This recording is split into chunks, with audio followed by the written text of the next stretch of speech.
Indian ആർമിയിലെ ആർക്കും പുറകിൽ നിന്ന് വെടികൊണ്ട് ശീലമില്ല, മുഖത്ത് തന്നെയാണ് കൊണ്ടത്.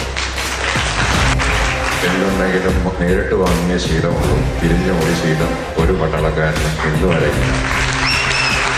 പ്രസംഗിച്ച ശീലമില്ല, പ്രവർത്തിച്ച ശീലമുള്ളൂ. തന്നെയുമല്ല, ആദരവ് വാങ്ങിയ ശീലമില്ല, അത് ഇന്ത്യൻ ആർമിക്ക് ആവശ്യവുമില്ല. ഞാൻ ആർമിയുടെ ആർജവത്തിൻ്റെ ഒരു മുഖം മാത്രമാണ്.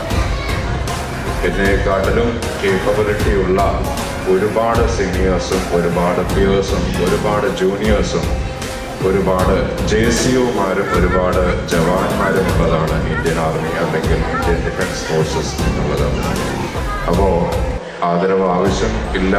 അപ്പോൾ ഞാൻ ഇവിടെ വന്നത് തികച്ചും വ്യക്തിപരമായി മാത്രമാണ്, ഇന്ത്യൻ ആർമിയെ റെപ്രസെന്റ് ചെയ്തിട്ടല്ല. രവിസാർ പറഞ്ഞപ്പോൾ ലീവ് എടുത്തിട്ടാണ് ഞാൻ ഇങ്ങോട്ട് വന്നത്. കാരണം ഗണേശോത്സവം എന്ന് പറയുന്നത് ഒരു നാഷണൽ ഫെർവറിന്റെ ഒരു ഉത്സവമാണിത്. തന്നെയല്ല, ഇന്നത്തെ ദിവസത്തിന് ഞാൻ നോക്കിയപ്പോൾ ഒരു പ്രത്യേകതയുണ്ടായിരുന്നു. 1965 ഇന്ത്യൻ ആർമി ലാഹോറിലേക്ക് മാർച്ച് ചെയ്യാൻ ബോർഡർ ക്രോസ് ചെയ്ത ദിവസമാണ് സെപ്റ്റംബർ 6. അപ്പോൾ ഇവിടെ എത്തിയപ്പോൾ